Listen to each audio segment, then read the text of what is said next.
வணக்க மக்களே, நீங்கள் பார்க்க போகிறது ஆர்ஆர்பி என்டிபிசி 2021 கேட்ட question. In how many ways can 6 boys be seated in a straight line கேட்குறாங்க. என்ன கேட்டிருக்காங்க அப்படின்னா, 6 ஆண்கள் எத்தனை வழிகளில் நேர்கோட்டில் அமர வைக்க முடியும்னு கேட்குறாங்க. இதுதான் கான்செப்ட். இப்போ ஒரு லைன் போட்டிருக்கேன், 6 பேரை மென்ஷன் பண்ணிருக்கேன், 1 2 3 4 5 6.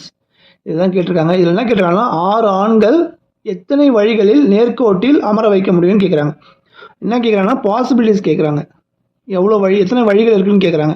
இந்த மாதிரி உங்களுக்கு பாசிபிலிட்டிஸ் கேட்டிருக்காங்க அப்படின்னா, உங்கள் மைண்டில் வர வேண்டியது ஃபேக்டோரியல் தான் கண்டுபிடிக்கணும். இந்த கொஷனில் பாருங்களேன், ஜஸ்ட் 6 பாய்ஸ் மட்டும் தான் கொடுத்துருக்காங்க, வேறு எந்த கண்டிஷனும் கொடுக்கல. அப்போது ஈஸியாக கண்டுபிடிச்சிடலாம். எப்படின்னா, இந்த 6 இருக்குது பாருங்கள், 6 பாய்ஸ். இந்த 6க்கு ஃபேக்டோரியல் கண்டுபிடிச்சிங்கன்னா ஆன்சர் கிடச்சிரும். கண்டுபிடிக்கலாமா? 6 ஃபேக்டோரியல். 6 ஃபேக்டோரியல் எப்படி எழுதலாம்னா, 6 × 5 × 4 × 3 × 2 × 1 இப்படி தான் எழுதணும். இப்போ இது எல்லாத்தையும் மல்டிப்ளை பண்ணால் உங்களுக்கு ஆன்சர் கிடச்சிரும். இது எல்லாத்தையும் மல்டிப்ளை பண்ணால் நமக்கு என்ன கிடைக்கும்னா 720. Option B.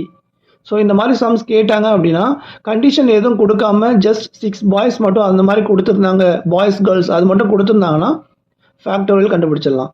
இப்போ இது கூட ஃபார் எக்ஸாம்பிள் 6 பாய்ஸ் 2 கேர்ள்ஸ் கொடுத்தாங்கன்னா 2த்துக்கும் ஃபேக்டோரியல் கண்டுபிடிச்சி மல்டிப்ளை பண்ணிக்கணும். இப்போ இதில் 6 பாய்ஸ் மட்டும் தான் கேட்டிருக்காங்க. ஸோ நான் 6க்கு மட்டும் ஃபேக்டோரியல் கண்டுபிடிச்சிட்டேன். 720 தான் இதுக்கு கரெக்டான ஆன்சர். இப்போ நான் உங்களுக்கு ஹோம் எக்ஸாம் கொடுக்குறேன். 7 boys seated in a straight line in how many ways can be seated. Same question தான், 7 பாய்ஸ் கொடுத்துருக்கேன். இதுக்கு இதே மெத்தடில் ஃபேக்டோரியல் கண்டுபிடிச்சி என்ன ஆன்சர் வரும்னு கமெண்ட்டில் சொல்லுங்கள். இந்த வீடியோ உங்களுக்கு பிடிச்சிருந்தா மறக்காம உங்கள் ஃப்ரெண்ட்ஸ்லாம் ஷேர் பண்ணுங்கள். நெக்ஸ்ட்டு ஒரு சூப்பர் டெக்கில் சந்திக்கலாம். நன்றி மக்களே.